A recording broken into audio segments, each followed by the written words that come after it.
If you've never had an HOA president throw your driver's license into a sewer drain while screaming about community integrity, count yourself lucky. My name's Daniel Cross, and until 2 weeks ago, I considered myself a pretty patient guy. But patience only goes so far when you're dealing with a woman like Karen Whitmore. Karen isn't just any HOA president, she's the HOA president, the self-proclaimed guardian of Lakewood Shores, a community so wealthy it feels like it was designed for magazine spreads. Lakefront estates, imported Italian marble driveways, private docks with boats that cost more than my entire house. This place is money, and Karen controls it like a monarch. She's got that permanent spray tan glow, bleach blonde hair teased to high heaven, and a way of speaking where every sentence sounds like it ends with darling, even if it doesn't. The problem? I don't fit her idea of who belongs here. Which is hilarious, because I own one of the oldest properties on the lake, my family's cabin, passed down from my grandfather. Unlike the polished mansions, my place is all weathered wood and charm, and that apparently drives Karen insane. She's been trying to bully me into upgrading for years. But last Thursday, she took things to a whole new level. I was walking my dog, Milo, down to the lake when Karen came speeding up in her golf cart like she was chasing an escaped convict. She screeched to a stop in front of me, blocking the path. "Daniel, you can't just exist here without proper identification," she barked, holding up a clipboard. "We've had reports of unauthorized individuals wandering the lake path." I stared at her, incredulous. "Karen, I've lived here longer than you've been dyeing that hair blonde." "What are you talking about?" "Don't get smart with me," she snapped, stepping off the cart. "Show me your ID." Now. Against my better judgment, I pulled my wallet out and handed her my license, mostly because I didn't feel like spending 20 minutes arguing. Big mistake. Karen snatched it, squinted at it like she was a TSA agent about to deny boarding, and then, with a dramatic huff, threw it into the storm drain at her feet. "Oops," she said, not even pretending to be sorry. "If you were really a resident, you'd have your HOA-approved ID badge. Maybe this will teach you to get one." I just stared at her, stunned. "Did you just throw my license into the sewer?" Karen smiled, smug as a cat with a goldfish. Consider it motivation. Milo barked at her, tail stiff, like even he understood this was a declaration of war. I crouched, peering into the grate, and sure enough, there was my license, wedged in muck, completely unreachable without tools. Karen climbed back into her cart, already gloating. "You know," she said as she adjusted her oversized sunglasses, "if you want to stay here, Daniel, you might want to start playing by the rules. The board has been very generous allowing you to keep that eyesore of a cabin all these years." That's when I smiled. Not the polite kind, but the kind that made Karen's smirk falter just a little. Because what Karen didn't know, what she couldn't possibly know, was that I had just learned something about her that would make this moment the best mistake of her life. See, a week earlier, my friend Erica, who works in real estate law, forwarded me some very interesting documents. Karen wasn't just HOA president, she was also spearheading a massive $7 billion luxury development project on the far side of the lake.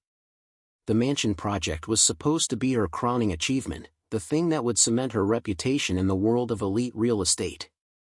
The only problem? She needed unanimous HOA approval for the environmental rezoning permits. And guess whose signature she needed? Mine.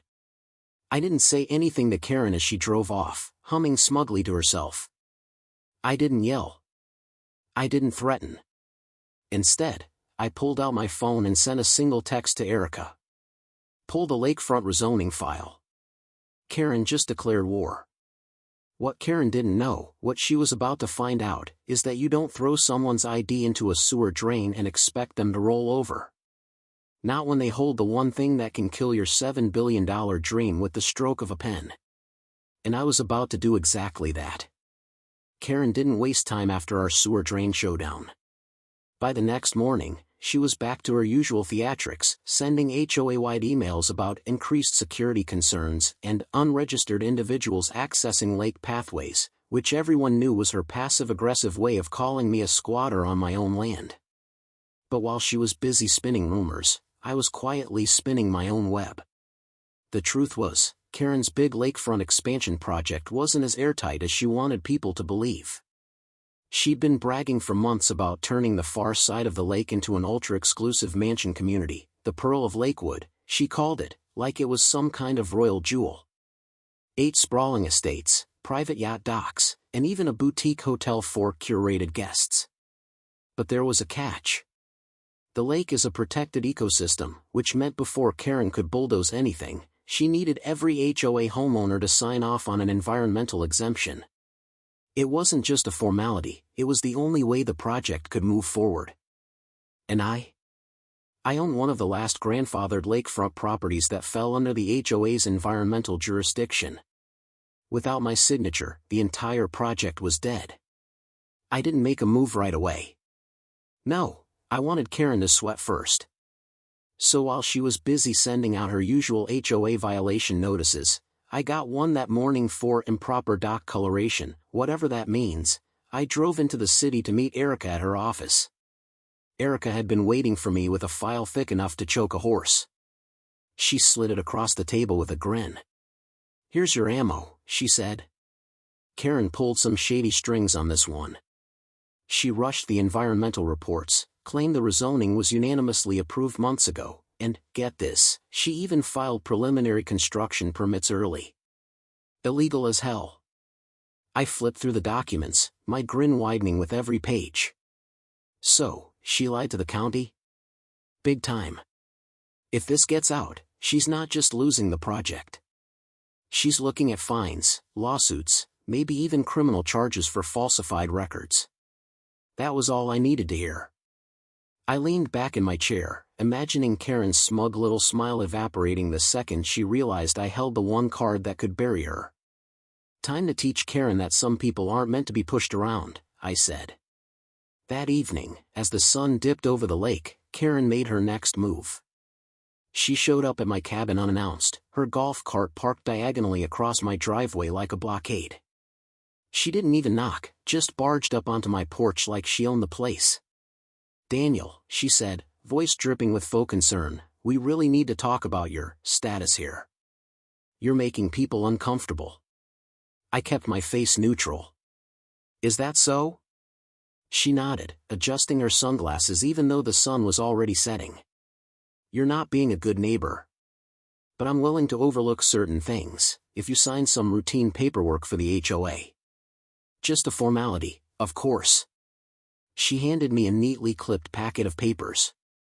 I flipped through it casually, hiding my smirk.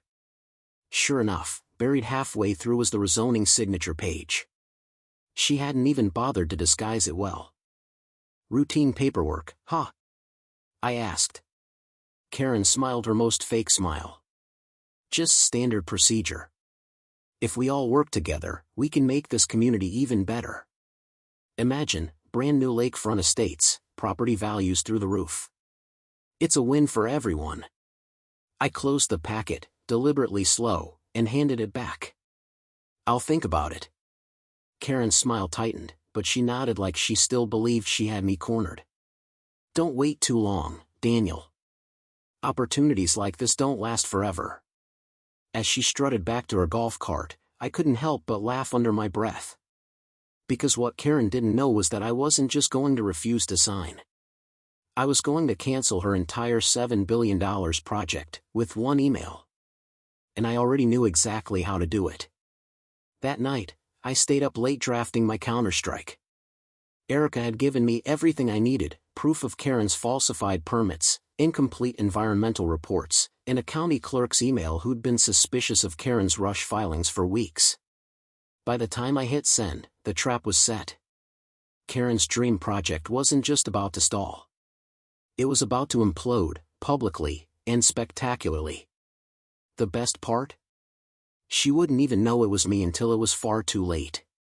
Karen woke up to chaos, though I didn't see it firsthand, I heard it.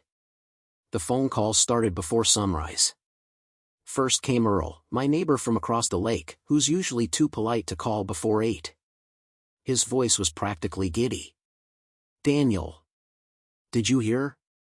The county froze Karen's lakefront permits. Something about, oh, what was it? suspected fraudulent filings and environmental misrepresentation. I kept my tone neutral. Really? That's surprising. Earl chuckled like a kid on Christmas. Surprising? Daniel, she was bragging about this project for months. Now the county posted a public suspension notice. The whole neighborhood's buzzing. Some folks are even saying she might lose her HOA presidency over this. I thanked him and hung up, smiling into my coffee mug. So far, so good. By 9 a.m., the neighborhood group chat was a digital bonfire of gossip. Someone had posted screenshots of the official county suspension order, stamped, signed, and very, very public. Words like illegal permits and pending investigation were being tossed around like confetti. And Karen? She wasn't taking it well. At 10:12 a.m., I heard the familiar whine of her golf cart tearing up the gravel road. Milo barked before I even saw her. She skidded to a stop outside my cabin, slammed the brake, and stormed up to the porch, red-faced and wild-eyed. "Daniel," she shouted, her voice cracking. "You need to come with me. Now." I sipped my coffee calmly, still seated in my rocking chair. "Why would I need to do that, Karen?" "Because," she snapped, "the county made a mistake, and I need every board member's signature to appeal the suspension immediately. If we move fast, we can reverse this before." She caught herself mid-sentence, realizing she sounded desperate. She smoothed her hair, trying to regain her usual icy composure. "What I mean is, this is for the good of the community. If this project fails, property values will tank. Everyone will suffer." I looked her dead in the eye. "I'm sure you'll manage without me." Karen blinked, like she couldn't process what I just said. "Daniel, don't play dumb. You have to sign the appeal paperwork. It's not optional." I stood, slow and deliberate, letting her see just how calm I was compared to her unraveling. "Actually, Karen, it's very optional. And I'm choosing not to." The silence stretched between us, thick and heavy. For a split second, I thought she might actually explode right there on my porch. "You don't understand what you're doing," she hissed finally, lowering her voice to a dangerous whisper. "You're ruining years of work." "My work? Do you have any idea how important this project is?" I leaned against the railing, folding my arms. "Oh, I have a pretty good idea. But you know what's more important to me? My family's cabin not being bulldozed for some billionaire playground. So, no, Karen. I won't be signing anything." Her hands clenched into fists at her sides. For the first time since I'd known her, Karen Whitmore looked afraid. Not angry, not smug, afraid. "This isn't over," she said finally, her voice tight with rage. "You'll regret this, Daniel. Everyone will." She stormed off, nearly knocking over a lawn chair as she stomped back to her golf cart. She didn't even bother with her usual fake smile this time. By lunchtime, the neighborhood was alive with schadenfreude. People who'd been silently suffering under Karen's iron rule for years were suddenly emboldened. One of my neighbors, a sweet old lady named Mrs. Granger, stopped by just to drop off banana bread and whisper, "You didn't sign, did you?" I shook my head, and she grinned like I'd just slayed a dragon. "Good. That woman's been running this place like a dictatorship. Maybe now she'll finally get what's coming to her." She wasn't wrong. Because as Karen scrambled to salvage her sinking project, the county investigators started digging deeper. And from what Erica texted me that afternoon, what they were finding was bad. Karen hadn't just rushed permits, she had rerouted HOA funds into consulting fees that looked suspiciously personal. And once the county froze her accounts, all those little overlooked violations she ignored for her friends were starting to resurface. By sunset, half the neighborhood had signed a petition calling for an emergency vote to remove her as HOA president. And I hadn't even played my final card yet. That night, as I watched the sun dip behind the lake, I drafted another email, this one not to the county, but to the entire HOA board. I attached every single document Erica had given me, the falsified reports, the misuse of funds, the fraudulent filings. And at the bottom, I wrote one simple line. For the good of the community, I think we deserve a full audit. Karen wanted to play power games. But she was about to learn what it felt like to lose everything, publicly, and spectacularly. Because tomorrow, I wasn't just going to stop her project. I was going to end her reign completely. Karen Whitmore was many things, controlling, arrogant, obsessively power-hungry, but I had never seen her desperate. That changed the very next morning. By 7 a.m., my phone was already buzzing with messages from neighbors. Screenshots flooded in from the HOA group chat, Karen typing frantic, all-caps messages about how the county's investigation was a gross misunderstanding and anyone sharing defamatory rumors would face serious legal consequences. The comments below were savage. Funny, Karen, weren't you the one emailing us about community integrity? Susan M. Legal consequences? You mean like the ones you're about to face? Tom H. Sign the petition, people. Enough is enough. Mrs. Granger. By mid-morning, the petition to remove Karen had hit a majority of signatures. An emergency HOA meeting was scheduled for that evening. And Karen? She was unraveling faster than a cheap sweater. I was on my porch sipping coffee when her golf cart came screeching up my driveway again. She jumped out so fast the cart was still rolling slightly when she charged toward me, waving a stack of papers. Daniel, she barked. I need to speak to you. Now. Milo growled at her, which only made me like him more. I stayed seated, calm as ever. Morning, Karen. Careful, you're going to spill your iced latte with all that stomping. Her face flushed an angry shade of crimson. This isn't funny. You started this chaos, and you're going to fix it. I raised an eyebrow. I started this. I didn't forge permits or reroute HOA funds, Karen. That was all you.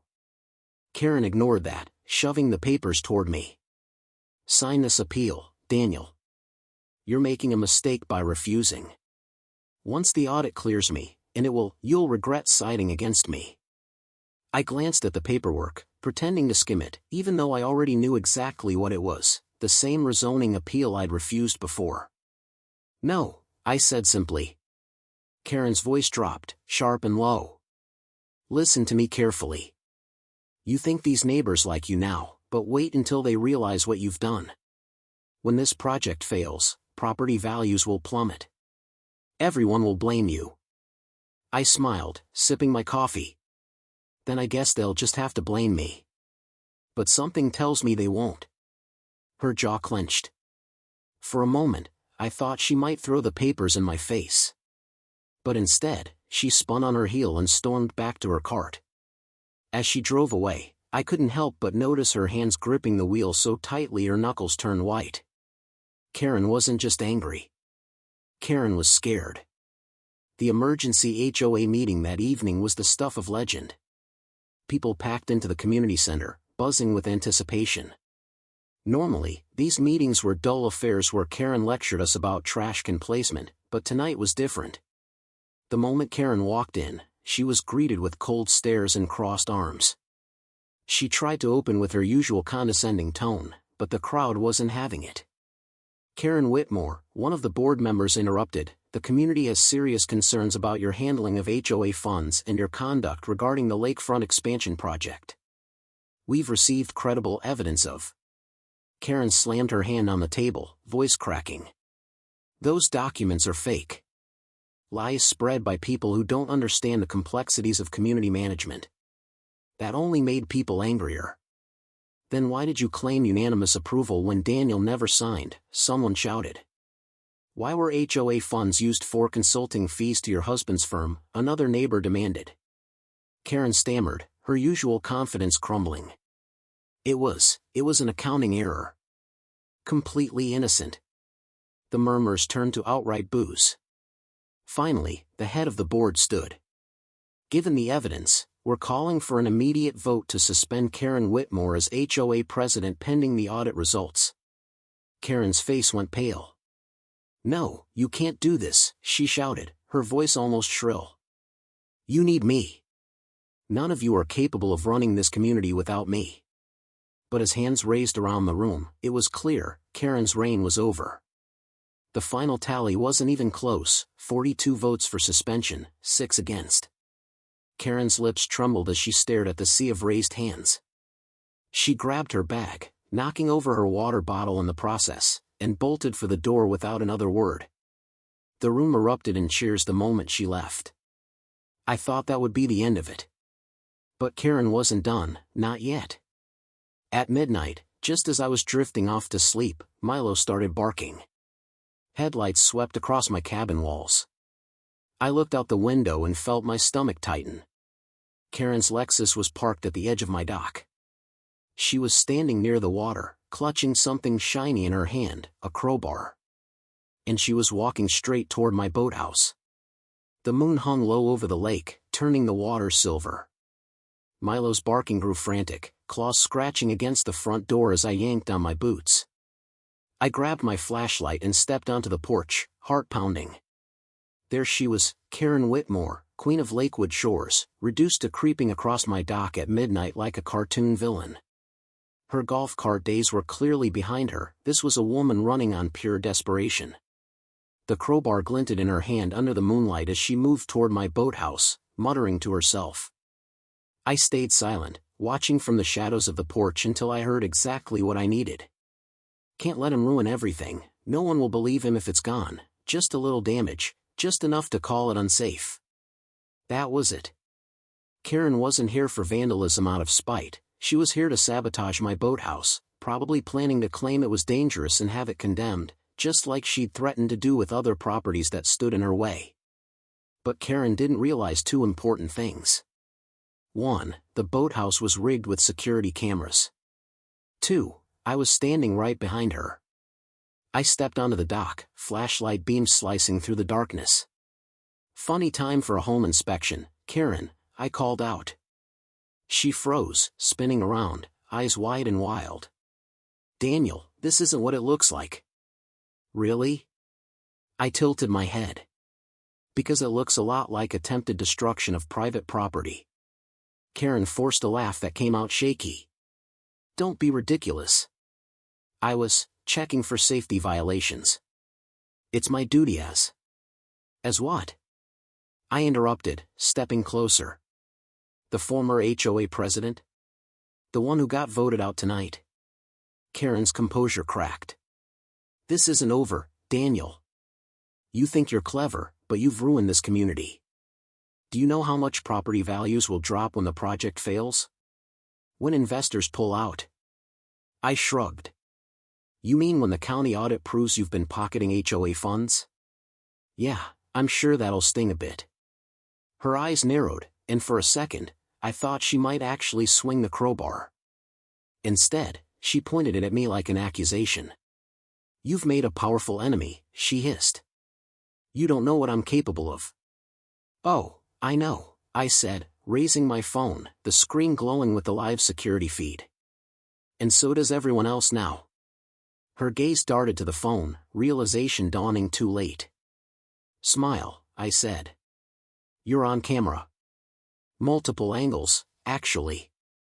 And the county sheriff's office gets an automatic copy every time motion sensors trigger after dark. Karen's face drained of color. You wouldn't, she whispered. Karen, I said with a slow smile, you threw my ID into a sewer drain because you thought you could control me. Did you really think I wouldn't push back? The sheriff arrived 20 minutes later, blue and red lights reflecting off the lake. Karen tried to play innocent, but between the footage, my recorded audio of her muttering about making it unsafe, and the crowbar in her hand, there wasn't much she could do. The deputy, a young guy who looked like he'd been waiting for this moment for months, finally snapped the cuffs around her wrists.